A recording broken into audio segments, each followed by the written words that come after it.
Recording in नमो भगवती वासुदेवाय। ओम नमो भगवती वासुदेवाय। ओम नमो भगवती वासुदेवाय। ओम नमो भगवती वासुदेवाय।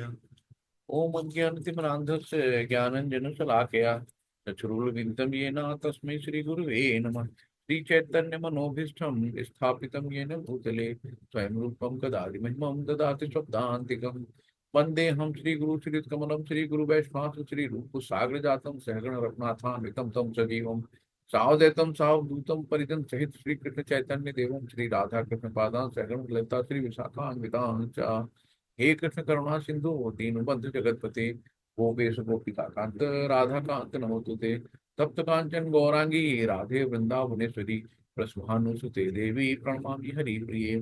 नमो विष्णुपादाय पृष्ठपृष्ठाय भूतले श्रीमते भक्ति वेदांत स्वामिनि इति नामिने।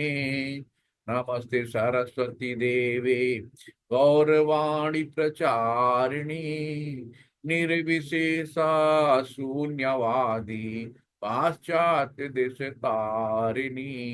जय श्री कृष्ण चैतन्य प्रभु नित्यानंदा श्री अद्वैत गदाधर श्रीवासादि गौर भक्त वृंदा।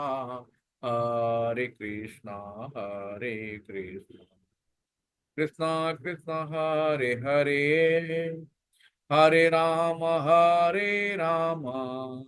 राम राम हरे हरे। हरे कृष्णा कृष्णा कृष्णा हरे हरे हरे राम राम राम हरे हरे। हरे कृष्णा। सभी को दंड प्रणाम और अक्षय तृतीया की सभी को शुभकामनाएं। आज अक्षय तृतीया है जिसका हम लोग पहले भी जिक्र कर चुके हैं कि जिसका क्षय नहीं होता। आज के दिन जो भी किए गए कार्य हैं उनका क्षय नहीं होता है। तो आज हमें अच्छे से भक्ति करनी है, अच्छे से माला करनी है, अच्छे से पाठ करना है, अच्छे से दान देना है। तो ये जो सोना चांदी है ना, इनका कोई मतलब नहीं है कि हर लोग जाके खरीद के लाते हैं। वो तो चलो ठीक है, लेकिन उसका आखिरी समय पे आपको सोना चांदी सब रख दिए जाए तो आपको उनकी कोई लालच ही नहीं रहेगी। ये सब बेकार है। वो ऐसी चीज करें जो हमें निरंतर इस जन्म क्या अगले जन्म में भी उसका यूज आए, यानी भक्ति। सबसे सरल बात। तो हम लोग आज हैं श्रद्धा के विभाग, श्रद्धा त्रय विभाग योग। यहाँ पे पहला श्लोक अर्जुन ने स्टार्ट किया है। अर्जुन ये पूछ रहे हैं कि सतो रजो तमो गुणी के बारे में यहाँ पे चर्चा होगी, जो हम लोग पढ़ भी चुके हैं पहले भी। अर्जुन उवाच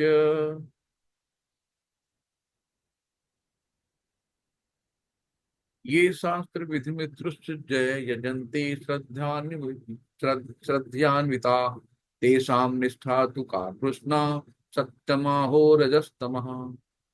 तो अर्जुन ने कहा, शिल प्रभुपाद की जय, हे कृष्ण, जो लोग शास्त्र के नियमों का पालन न करके जो लोग शास्त्र के नियमों का पालन न करके अपनी कल्पना के अनुसार पूजा करते हैं, उनकी स्थिति कौन सी है?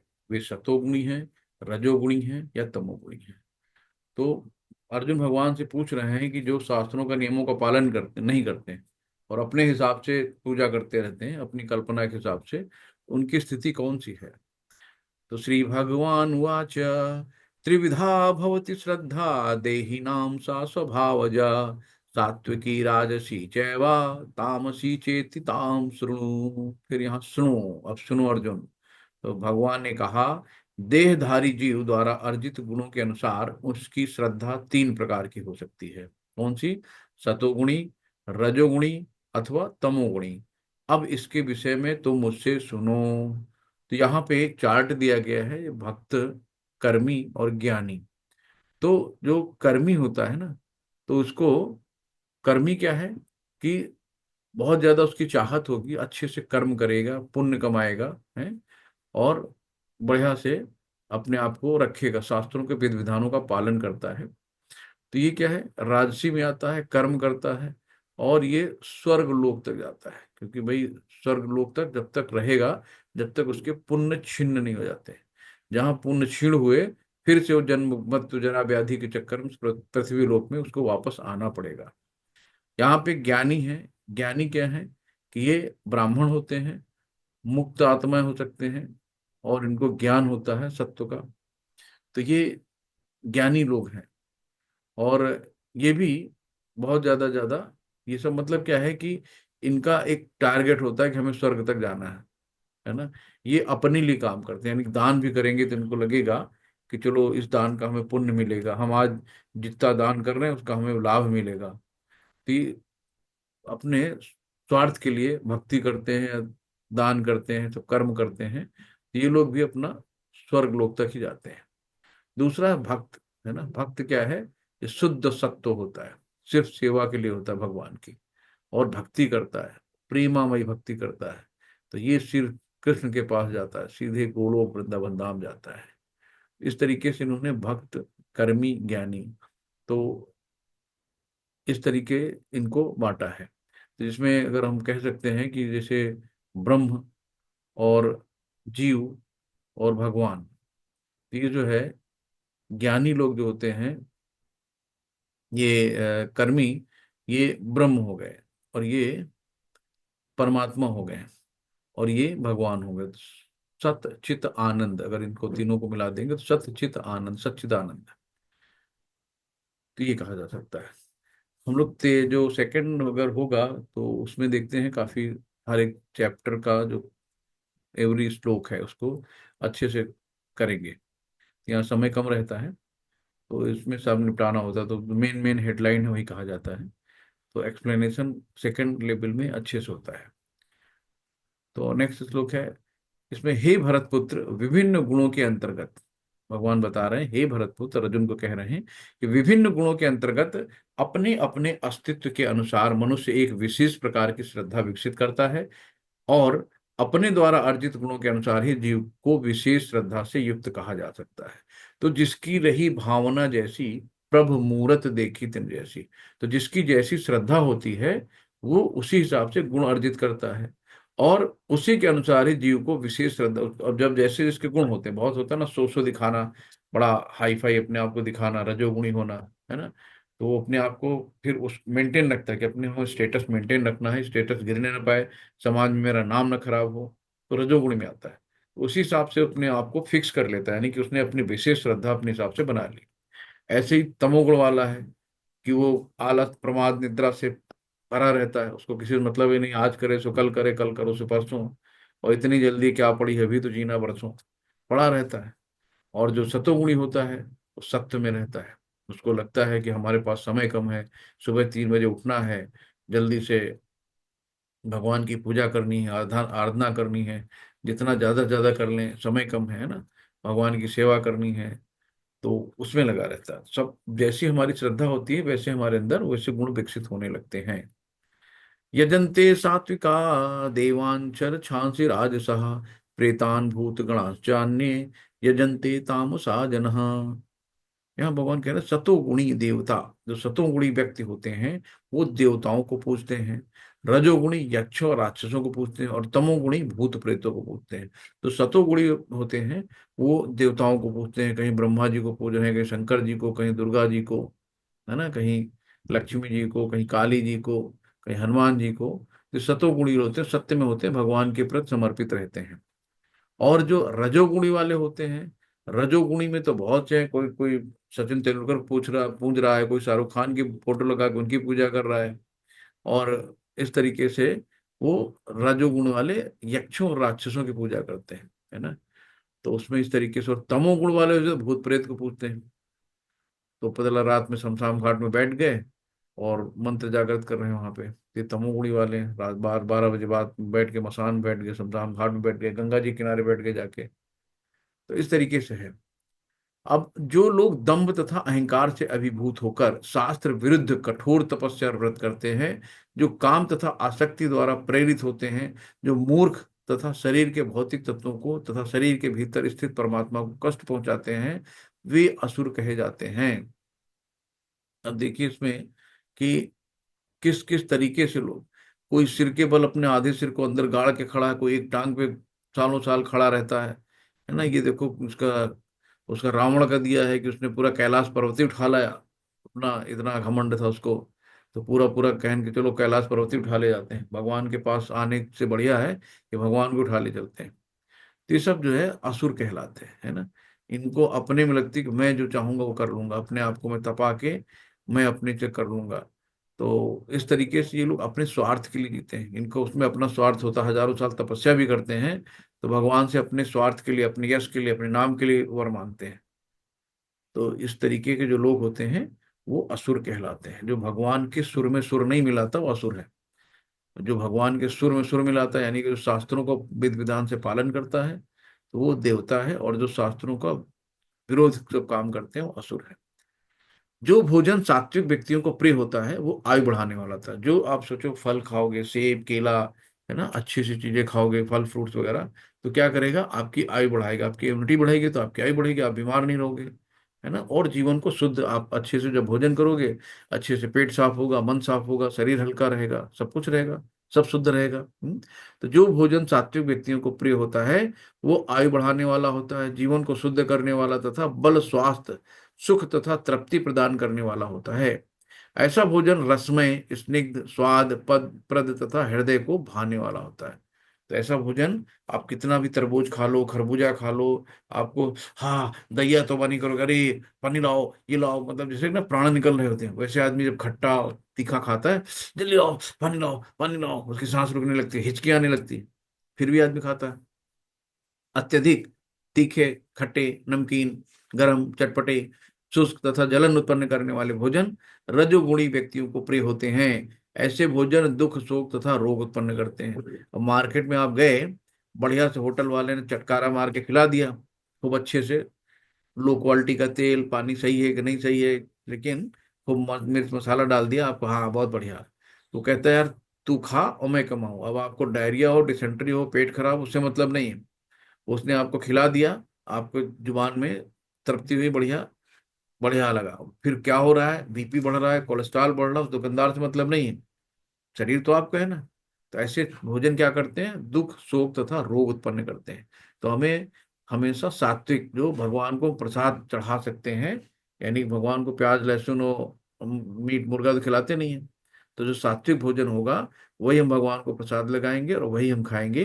तो वो क्या करेंगे, रसमय, स्निग्ध, स्वादप्रद और हृदय को भाने वाले होते हैं। लेकिन जो अत्यधिक तीखे, खट्टे, नमकीन, चटपटे, गरम, शुष्क, जलन पैदा करने वाले भोजन रजोगुणी व्यक्तियों को प्रिय होते हैं। ऐसे भोजन दुख, शोक तथा रोग उत्पन्न करने वाले होते हैं। खाने से 3 घंटे पूर्व पकाया गया, है ना। अब ये देखिए, आप खाना बना के रख दिया सुबह वाला, शाम को खा रहे हैं, शाम वाला सवेरे खा रहे हैं, ये नहीं होना है। तो खाने से 3 घंटे, अगर देखो आप गरम गरम जब खाते हैं रोटी चावल सब्जी दाल, तो जो तुरंत ताजा खाना होता है उसका स्वाद ही अलग होता है। लेकिन अगर उसको रख के खाओ फिर दोबारा रीहीट करके खाओ तो उसका स्वाद चला जाता है। तो यहाँ कहा गया खाने से 3 घंटे पकाया गया स्वादहीन, वियोजित एवं सड़ा, झूठा तथा अस्पृश्य वस्तुओं से युक्त भोजन उन लोगों को प्रिय होता है जो तामसी होते हैं।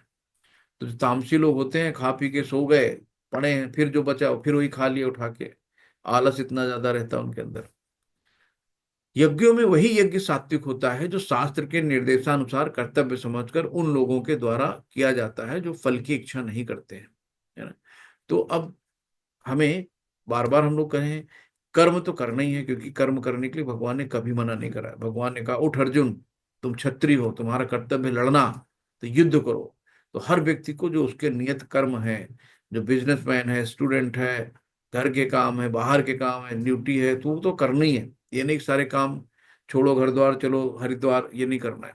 आप घर पे रहिए, अपनी जिम्मेदारियों को निभाइए, और उसके साथ में भगवान को याद रखिए, भगवान की पूजा अर्चना करिए।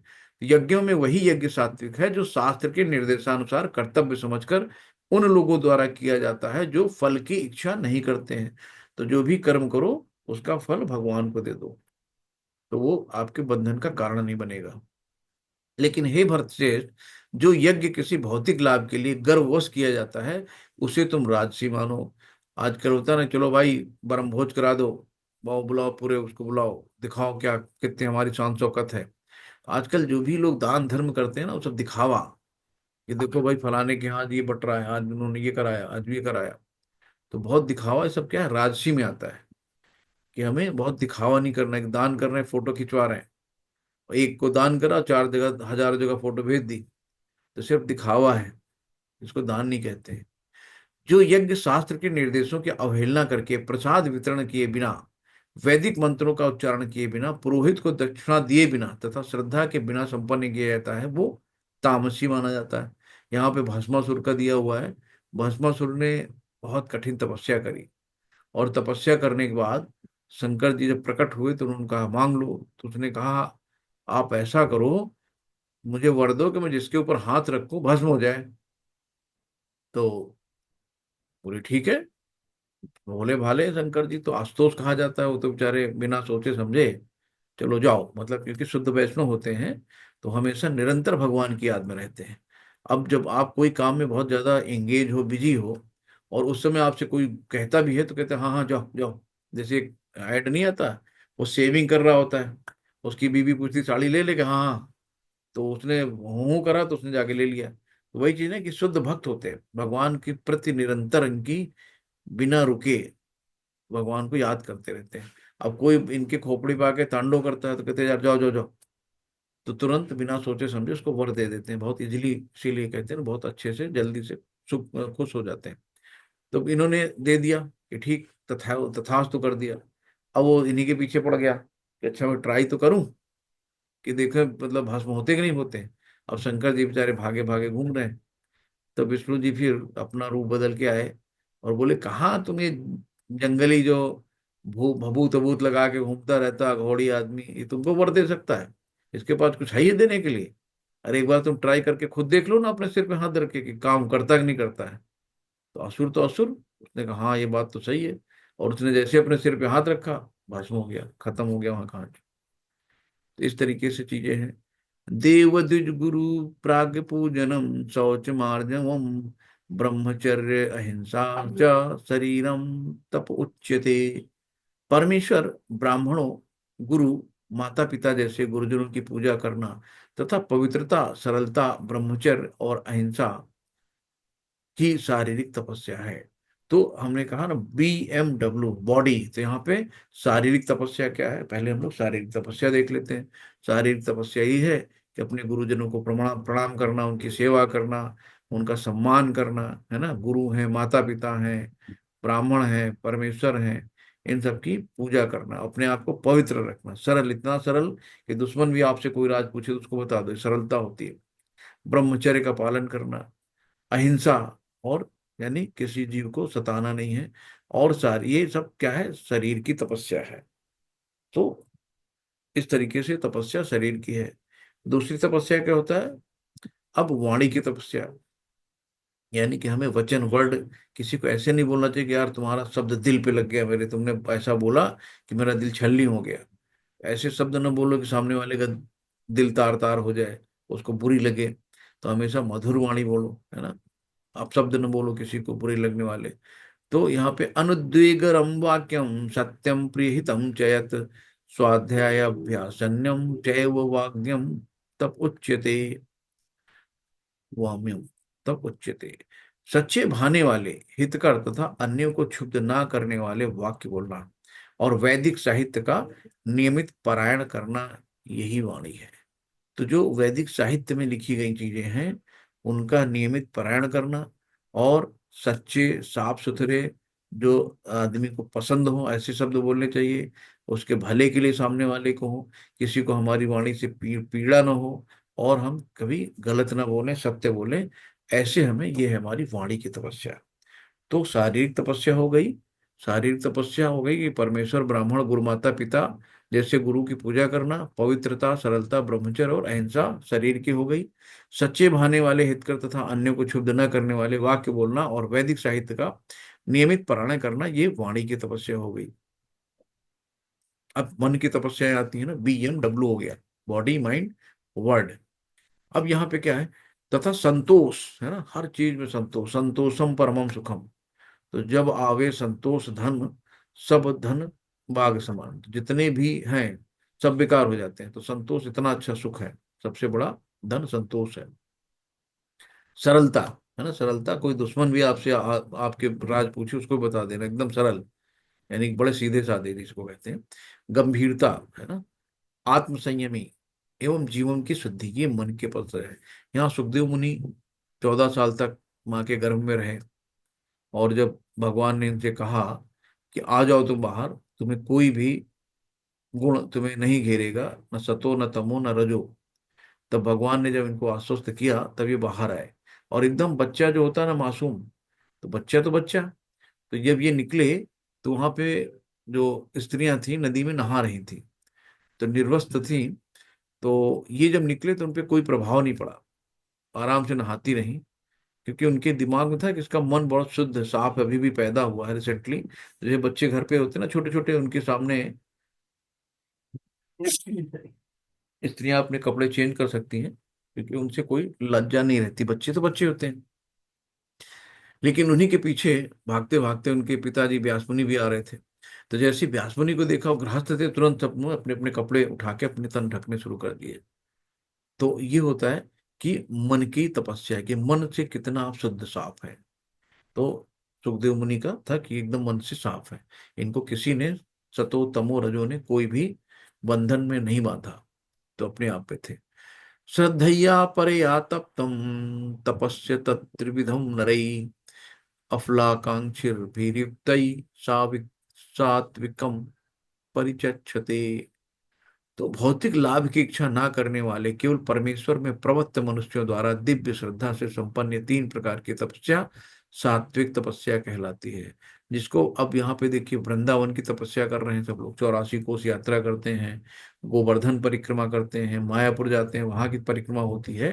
तो ये क्या है कि इसमें हम लोग, भौतिक कोई लाभ नहीं होता, इतनी दूर कैलकाटा में है मायापुर, वहां जाते हैं, है ना, और कोई इच्छा नहीं रखते हैं, सिर्फ भगवान का अपना ध्यान रखना, उनकी तपस्या करना, उनसे प्रेम बढ़ाना, भक्तों के संग मिलके, परमेश्वर में प्रवृत्त मनुष्यों द्वारा दिव्य श्रद्धा से संपन्न ये 3 प्रकार की तपस्या सात्विक कहलाती है। तो इच्छा न रखना, और परमेश्वर में प्रवृत्त रहना, और दिव्य श्रद्धा, ये 3 चीजें जो होती हैं, तो इस तरीके की सात्विक तपस्या कहलाती है। तो हम लोग मन की तपस्या, शरीर की तपस्या सुन चुके हैं, मन की और वाणी की, अब यहाँ पे सात्विक तपस्या भी हो गई। सत्कारमान पूजार्थ तपोदम्भेन चैव यत् क्रियते तदि प्रोक्तम राजसम चलमन ध्रुवम। जो तपस्या दंभ पूर्वक, अहंकार में यानी कि दंभ पूर्वक तथा सम्मान, सत्कार एवं पूजा कराने के लिए संपन्न की जाती है, वो राजसी है ना। बहुत लोग होते हैं, मुझे नमस्कार करो, मुझे प्रणाम करो, अगर मैं मेरे सामने से निकल गए, मुझे नमस्कार नहीं किया, इतनी तुम्हारी मजाल, जबरदस्ती होते हैं ना। पहले चलता था क्षत्रिय और इनमें सब में, जो सवर्ण और लोअर वो कास्ट के जो होते थे, तो बहुत ज्यादा चलता था, ये बहुत अंक अहंकार हुआ करता था। अरे मेरे सामने खड़े हो, मेरे सामने बैठ गए, तुम्हें हिम्मत कैसे हुई, मारना शुरू कर देते थे उसको।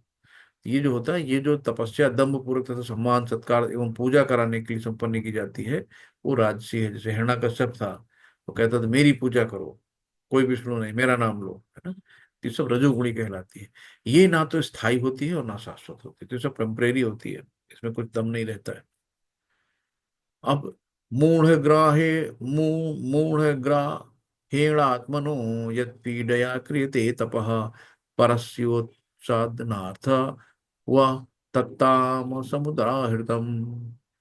मूर्खतावश आत्म उत्पीड़न के लिए, अन्यों को विनष्ट करने या हानि पहुंचाने के लिए जो तपस्या की जाती है, वो तामसी कहलाती है। अब यहाँ पे ये हिरण्यकश्यप है। अब इसने क्या करा, अ, इसने जो है लगभग 2000 साल तपस्या की, और तपस्या करने के बाद इनका शरीर देख रहे हैं, एकदम जर्जर हो गया, इनके खोपड़ी से आग निकली, एकदम विस्फोट हो गया। फिर ब्रह्मा जी वहां प्रकट हुए। ब्रह्मा जी से इन्होंने क्या कहा कि आप मुझे अमर होने का वर दे दो, मुझे कोई मार ना पाए। ब्रह्मा जी ने कहा, अरे जब हम अमर नहीं हैं, तो हम तुमको अमर होने का वरदान कहाँ से दे सकते हैं। हमारी हम खुद अपने में अमर नहीं, हमारी भी मृत्यु होनी है, तो हम ऐसा वरदान दे ही नहीं सकते जो मुझे नहीं मिल मुझे प्राप्त नहीं है। तो फिर इसने अपनी बहुत दिमाग लगाई, राक्षस वाली, कि ऐसा करते हैं कि आप ऐसा वर दे दो कि ना मैं आकाश में मरूं, ना पाताल में मरूं, ना घर में मरूं, ना बाहर मरूं, ना उजाले में मरूं, ना अंधेरे में मरूं, ना दिन में ना रात में। उन्होंने जितनी भी तरकीब अपनी लगानी थी सब लगा ली, लेकिन भगवान तो उनसे बड़े शातिर हैं। तो आखिरी में भगवान ने ना इंसान ना मनुष्य, उन्होंने नरसिंह अवतार लिया। नरसिंह आधा शेर का और आधा मानव का। तो ना नर में है ना पशु में है। और ना किसी हथियार से, तो उन्होंने नाखून रखे, नाखून से करा। और बीच देहरी में, ना घर में ना बाहर में, बीच देहरी में बैठ के उन्होंने पेट चीर दिया उसका। तो ये होता है। तो ऐसे लोग सोचते हैं ना कि हमसे बड़ा कोई है ही नहीं, हमने मांग लिया, हमें कौन मार सकता है। ना घर में मरेंगे, ना बाहर मरेंगे, ना सुबह मरेंगे, ना शाम को मरेंगे, ना वो क्या नाम है हथियार से मरेंगे, ना हवा में मरेंगे। तो अब कौन, कुछ बचे ही नहीं। लेकिन भगवान उनसे एक पग आगे रहते हैं। दातव्यमिति यद्दानम दीयते अनुपकारिणे देशे काले च पात्रे च तद्दानम सात्विकम स्मृतम। जो दान कर्तव्य समझकर किसी प्रत्युपकार की आशा के बिना समुचित काल तथा स्थान में और योग्य व्यक्ति को दिया जाता है, वो सात्विक होता है। अब दान आप किसी को दे दो, आपने तो दे दिया, बेचारा गरीब है, चलो यार दे देते हैं। आपने मान लो 10 रुपये दे दिया। अब वो गरीब ने क्या करा, एक चक्कू खरीदा, 50 रुपए एक चक्कू खरीद लिया, 10 10 रुपये आपका भी इसमें ऐड था, उसने जाके किसी को मर्डर कर दिया। तो 10 रुपए का अंश आपको भी लगा। तो आप तो सोचे यार हमने तो दान दिया था, लेकिन उस दान के पैसे का यूज कहाँ हुआ। तो हमें क्या है, हमेशा समुचित काल तथा स्थान में और व्यक्ति को देना चाहिए। यानी कि दान हमेशा जैसे मंदिर में करो, है ना, मंदिर में भी गुण उसमें हुंडी में डालो, जो डायरेक्ट मंदिर की सेवा में आता है। अब ये देखिए यहाँ पे इस्कॉन से ट्रस्ट जो डिवोटीज हैं, ये बुक वितरण कर रहे हैं, है ना। अब बुक दे रहे हैं, लोगों को समझा रहे हैं, कृष्ण भावना भावित बना रहे हैं। सबसे बड़ा दान है कि आप अपने ज्ञान का प्रचार करो, भगवान का नाम का प्रचार करो, भगवान से लोगों को जोड़ो। तो सबसे बड़ा दान होता है। जैसे आज अक्षय तृतीया है, तो आज जो भी करा जाता है, जैसे मंदिर को दान किया जाता है, मन जो भी होता है वो कभी क्षय नहीं होता उसका। यहाँ पे नंद महाराज जी हैं, ये भी बहुत दान करते थे। तो हमेशा जो है नंद महाराज ब्राह्मणों को हर लाखों गाय दिए दे रहे हैं, सोना चांदी आभूषण सभी दे रहे हैं। तो नंद महाराज जी बहुत दान करते थे, तो जब भी मौका मिलता था तो दान देते थे, है ना। अब यहाँ पे देखिए, जैसे कोरोना काल में लोग लोगों की मदद करते थे ना, सेल्फी ले लो भाई पहले। अब गरीब बेचारा, ठीक है सेल्फी ले लो, कुछ भी ले लो, उसको तो 2 वक्त की रोटी दे दो, वही बहुत उसके लिए लगता है। और ये अपना रजोगुणी में रहते हैं कि चलो भाई सेल्फी लेके इंस्टाग्राम फेसबुक व्हाट्सएप सब जगह डालेंगे, देखो मैं कितना बड़ा दानी हूँ, मैंने ये काम कर डाला, अपना नाम कमाने के लिए करते हैं। यत्य प्रत्युपकार था फलमुद्दिश्य वा पुनः दीयते च परिक्लिष्टम तद्दानम राजसं स्मृतम। किंतु जो दान प्रत्युपकार की भावना से या कर्म करने कर्म फल की इच्छा से या अनिच्छा पूर्वक किया जाता है, वो रजोगुणी राजस कहलाता है। यानी कि हमें बदले की भावना, है ना, प्रत्युपकार की भावना, कि हम इसके बदले हमें ये मिलेगा। हम सोशल मीडिया में छा जाएंगे, हमारी वाहवाही होगी, जय जयकार होगा कि वाह बहुत बड़ा है। और नेता लोगों के उसमें पहुंच जाएगा, यार बड़ा सोशल आदमी है, तो सोच सकता है कि टिकट मिल जाए पार्टी की, इलेक्शन इलेक्शन लड़ डाले। ये सब दिखावा होता है रजोगुणी में। अदेश काले यद्दानम पात्रेभ्यश्च दीयते असत्कृत वाज्ञातम तत्मा समुद्राहृतम। अब यहाँ पे देखो, इनको ड्रग चाहिए, है ना। अब ड्रग के लिए बाहर इन्होंने बोर्ड लगा दिया कि हमें भाई, हमें नीड है, help I need money for wheat. तो इनको नशे के लिए चाहिए। अब वहां पे ये कौन सा दान हुआ। भाई आप नशे के लिए दान दे रहे हो, नशे में जाके कहीं वो गिर जाए, गड्ढे में मर जाए, या किसी दूसरे को मार दे, तो उसका तो पाप लगेगा ना। तो हमें उचित समय, उचित स्थान और उचित व्यक्ति को देखकर ही दान करना चाहिए। तो तथा जो दान किसी अपवित्र स्थान में, है ना, कहीं वेश्यालय में चले गए वहां पैसे दे आए, अपवित्र स्थान में, अनुचित समय में, उचित समय नहीं है, किसी अयोग्य व्यक्ति को या बिना समुचित ध्यान तथा आदर से दिया जाता है, वो तामसी कहलाता है। अब बहुत अच्छी बात यहाँ पे गई है कि सृष्टि के आदिकाल से ओम तत्सत ये तीन शब्द परम ब्रह्म को सूचित करने के लिए प्रयुक्त किए जाते हैं। ये तीनों सांकेतिक अभिव्यक्तियां ब्राह्मणों द्वारा वैदिक मंत्रों का उच्चारण करते समय तथा ब्रह्म को संतुष्ट करने के लिए यज्ञों के समय प्रयुक्त होती हैं। तो अब यहाँ पे देखो, कोई भी दान करो, सबसे अच्छी चीज है कि हमेशा याद रखो, कोई भी दान करना है तो हमें हरि ओम तत्सत बोलना है। तो भगवान को साक्षी मानकर हमने दिया, तो भगवान के लिए दिया, तो हरिओम तत्सत, हरिओम तत्सत ये जरूर बोलना है। तो सृष्टि काल के आदि काल से ओम तत्सत ये तीन शब्द परम ब्रह्म को सूचित करने के लिए प्रयुक्त किए जाते हैं। ये तीनों सांकेतिक अभिव्यक्तियां ब्राह्मणों द्वारा वैदिक मंत्रों का उच्चारण करते समय तथा ब्रह्म को संतुष्ट यानी भगवान को संतुष्ट करने के लिए और यज्ञों के समय प्रयुक्त होती हैं। तो ओम ऋग्वेद में शब्द आया है, तत्सत यानी छंदायोग उपनिषद में, तो ओम ऋग्वेद से लिया गया और ये छांदोग्य से यहाँ पे इसकी पुष्टि हुई है। तो कभी भी दान करना है तो क्या बोलना है, हरि ओम तत्सत। और इस तरीके से अब ये ओम जो है ये गूंज है, हम भगवान की अनहद नाद, भगवान का जो एक तरंगे हैं। तो किसी भी कोई भी मंत्र होता है तो कोई भी मंत्र बिना ओम के स्टार्ट नहीं होता है, तो ओम शब्द वहां आएगा जरूर। तो from the beginning of the certain the three words Om Tatsat were use to indicate the supreme absolute truth, है ना, तो इसी को माना गया ओम। तो ये है, these three symbols representation were used by the Brahmanas while chanting the hymns of the Vedas and during sacrifice for the satisfaction of the Supreme। Bhagavad Gita 17.23 17वें का 23वां श्लोक है। तो ओम तत्सत ये है। अतः योगी जन ब्रह्म की प्राप्ति के लिए शास्त्रीय विधि के अनुसार यज्ञ, दान तथा तप की समस्त क्रियाओं का शुभारंभ सदैव ओम से करते हैं। यानी ओम का मतलब विष्णु से सर्वोच्च लक्ष्य को इंगित करने के लिए वैदिक श्लोक भजनों की शुरुआत में रखा गया है। तो जब भी कोई चीज कहा जाता है ओम पहले शुरू कर देते हैं, तो ओम मतलब विष्णु से है। तो जो सर्वोच्च लक्ष्य को इंगित करने के लिए वैदिक श्लोक या भजनों की शुरुआत में रखा गया है।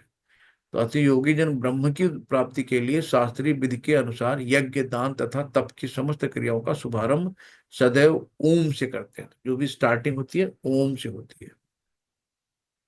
मनुष्य को चाहिए कि कर्म फल की इच्छा किए बिना विविध प्रकार के यज्ञ, तप तथा दान को तत तत्शब्द कर कर संपन्न करे। ऐसी दिव्य क्रियाओं का उद्देश्य भव बंधन से मुक्ति है। तो आप किसी चीज में बंधेंगे नहीं, है ना। तो यानी कि हमें क्या करना है, किसी भी कर्म फल की इच्छा नहीं करनी है। और जो भी दे रहे हैं, दान का मतलब दान, उसका नहीं, उसका हमें बदले में कुछ चाहिए उससे। तो विविध प्रकार के यज्ञ, तप तथा दान को तत् सब करके है ना, तत्, तत् मतलब भगवान को समर्पित तत्। ऐसी दिव्य क्रियाओं का उद्देश्य भव बंधन से मुक्त होना होता है। परम सत्य भक्ति में यज्ञ का लक्ष्य है। तो परम सत्य क्या है, भक्ति में यज्ञ का लक्ष्य है और उसे सत्य शब्द से अभिव्यक्त किया गया है। तो सत्य क्या है, इसका कभी नष्ट नहीं होता, शाश्वत है। तो हमेशा जो बना रहता है उसको सत्य कहते हैं। सत्य मतलब शाश्वत, परमानेंट। तो परम सत्य भक्ति में यज्ञ का लक्ष्य है और उसे सत्य शब्द से अभिव्यक्त किया गया है। हे प्रथापुत्र, यानी किसको, अर्जुन को बोला, ऐसे यज्ञ का संपन्न करता भी सत्य कहलाता है। तो ये है कि जिसका कभी खत्म न हो, सत्य रहता, शाश्वत है। जिस प्रकार यज्ञ, तप तथा दान के सारे कर्म भी जो परम पुरुष को प्रसन्न करने के लिए संपन्न किए जाते हैं सत हैं। सत का अर्थ है शाश्वत। प्रभु की सेवा के लिए की गई गतिविधियां सत्य को प्रकट करती हैं। इस तरह गतिविधियों में क्रियाओं का प्रदर्शन शाश्वत हो जाता है। गतिविधियों का उद्देश्य शाश्वत है और गतिविधियों के लाभ भी शाश्वत हैं।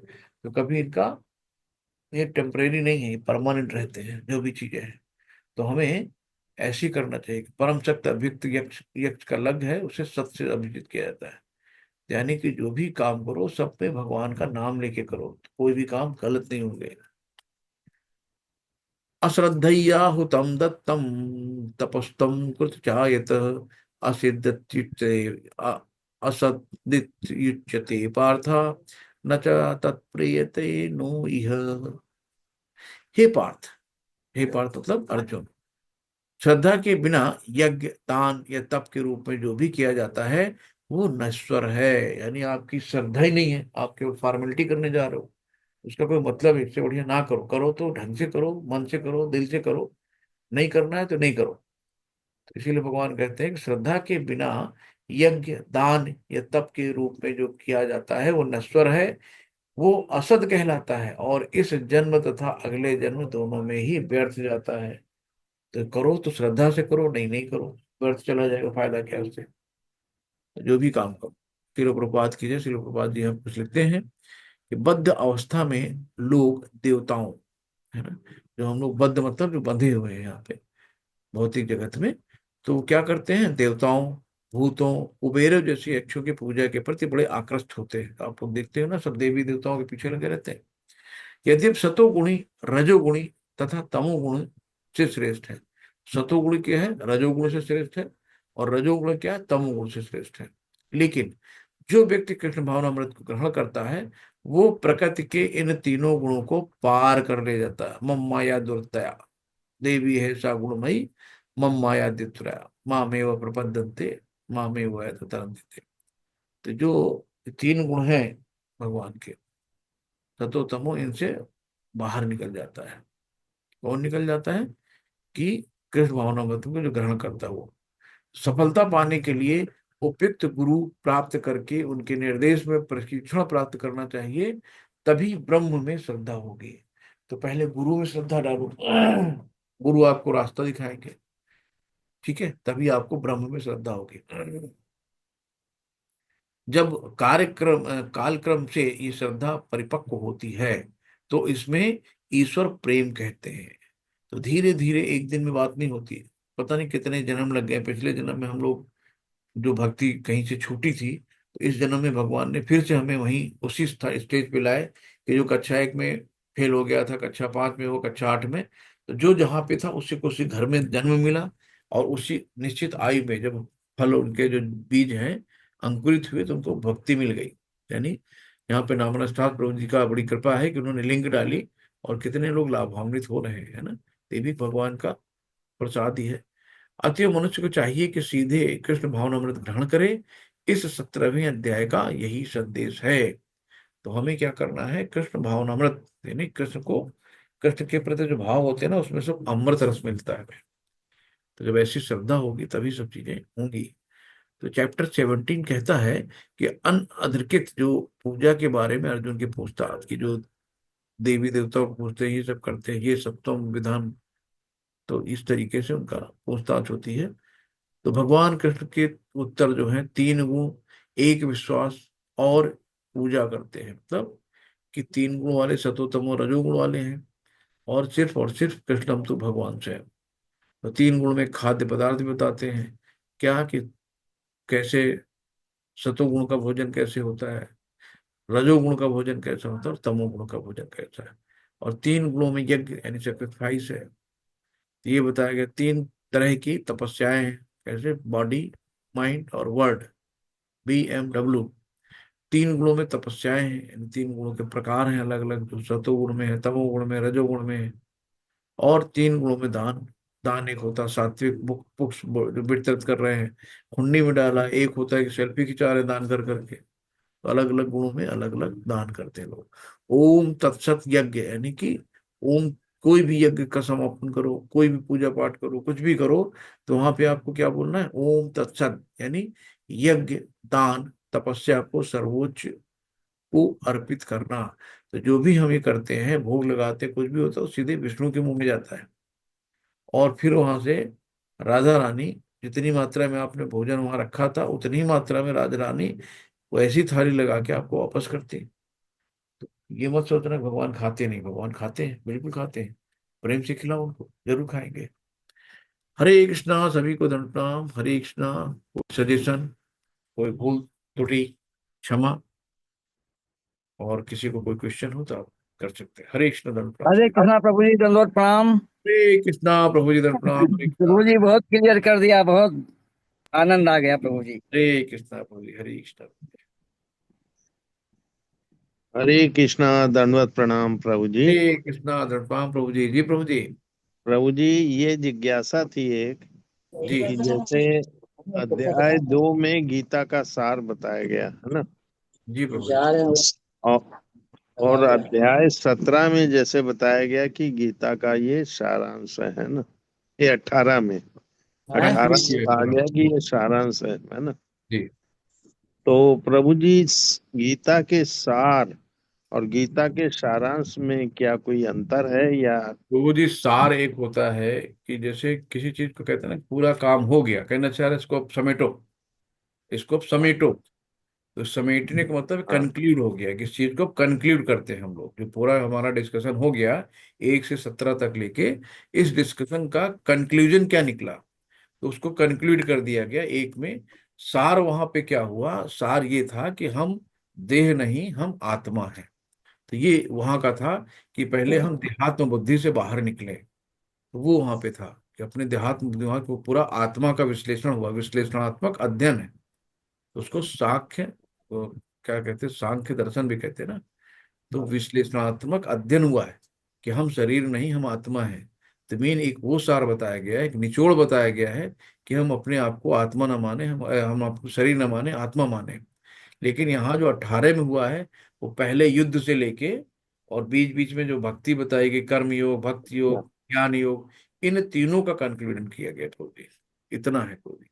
हाँ, कि मतलब सारांश में पूरा गीता का वो आ गया। हाँ, और और सार में ये है इसमें कि पहले जो आपको, सार बताया गया था कि वो मैं आत्मा। देहात्म बुद्धि तक। हाँ हाँ, मतलब। विश्लेषणात्मक उसका अध्ययन किया है, सांख्य दर्शन का है थोड़ी। हरे ठीक है। कृष्णा, धन्यवाद। बहुत बहुत धन्यवाद। धन्यवाद प्रभु, हरे कृष्ण। और किसी कोई मैसेज चैट बॉक्स में तो कुछ नहीं है जी। धीरज प्रभु जी, हरे कृष्णा।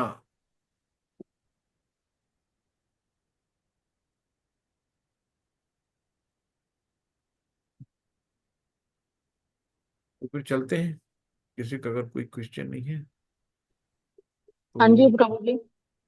जी माता जी।